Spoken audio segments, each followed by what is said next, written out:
Paul is, in Galatians particularly, and also in Colossians, very upset with the idea of mixing the two covenants.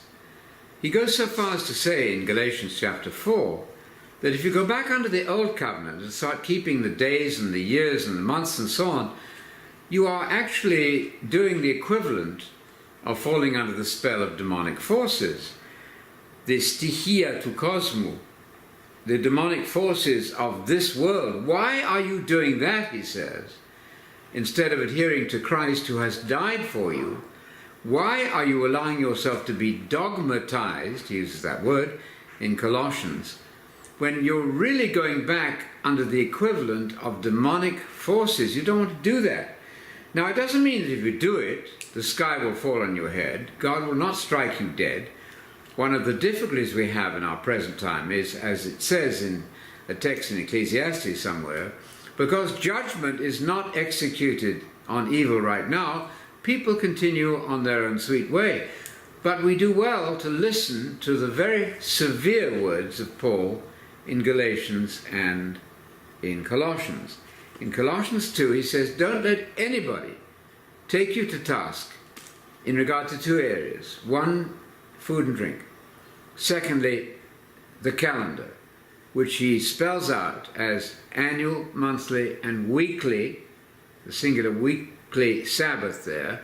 That pattern is found 10 or 11 times in the Old Testament. Perfectly clear what he's talking about. Do not become a Jew to become a Christian. Now, certainly you must believe in the Shema, the one God, the messianic figure who is very Jewish. That's obvious, self-evident. But the lifestyle of Judaism is not what you're to take on. God has not made or required that everybody become Jewish in their observance of the calendar. The very opposite. Don't do it. Circumcision is absolutely neither here nor there. That's to say, circumcision in the flesh. It doesn't matter. Paul goes so far as to say in Galatians 5, if I, Paul, was still advocating circumcision, why am I being persecuted? That's a very powerful statement. He's saying, I am not, I, Paul, the Jew, am convinced that nothing is unclean of itself unless you think it's unclean. Paul could not be advocating the food laws of Leviticus 11. You don't have to become a Jew in your lifestyle. And if you allow Jewish Christians and Gentile Christians to have two completely different tracks for salvation, you've created chaos. Try organizing a church where some of you feel you must rest on the weekly Sabbath, others don't feel that need, where some of you insist on keeping the food laws, and some of you don't care about any of that. You've got chaos. No, this cannot be.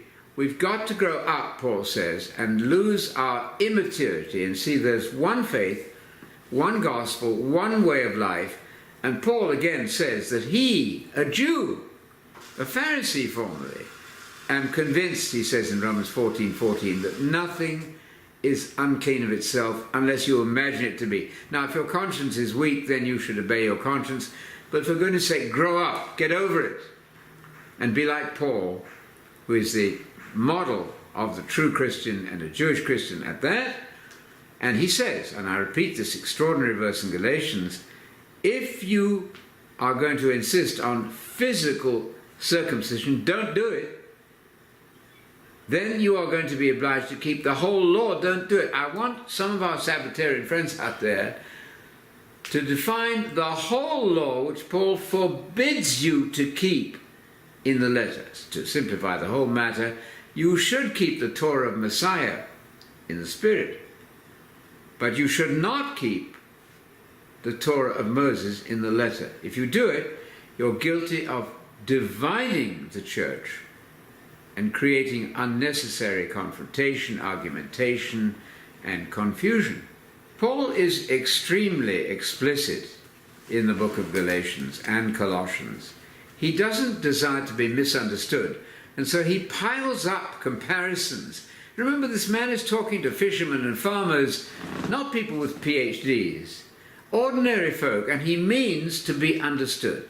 In Galatians, Paul says that the model of Hagar and Sarah is what you should think about. Hagar represents Sinai, the law of the letter written in stones. Moses to the core. Don't go there. Avoid Sinai in the letter. You'll be no better than the slave Hagar. Then he thinks of another analogy. He says, you might as well go under the stoicheia to cosmos, the evil ruling powers of the world, if you go back under the law in the letter. And another analogy is marriage. Marriage, being bound to a mate, ends at the death of one of those two. Then another analogy. There's a law of Moses in the letter which was added 430 years after Abraham. So Abraham is your model, who believed the gospel of the kingdom before he was even circumcised. The faith of Abraham, that he should be heir of the world, is very much the true Christian faith. The added law of Moses, with its calendar, with its food laws, with its wearing of tassels and so on, is absolutely not for you. So you who are tempted to go into that mode are bringing a very serious hindrance upon yourself and upon your family. If you have children, don't go there. Listen to the heartfelt words of Paul in Colossians. And don't reinvent Greek when you don't know any Greek. I must add this. There are people trying to retranslate the Greek. For instance, Paul is said to have said, not that he was not under the law, but some say, Paul said, I'm not under the penalty of the law. Such people obviously know nothing about the Greek language. You cannot just retranslate. I used to say to the students at Atlanta Bible College, if you come up with some translation of the Greek which no commentator in any language for 2,000 years ever imagined, get a real sense of your incapacity. Don't do it, because you're in danger of confusing and dividing the very thing Paul said we don't want to do. We want to speak with one voice, and we who teach must aim at unity, at undoing the fearful fragmentation which has unfortunately hit the current church with its thousands of differing, disagreeing denominations.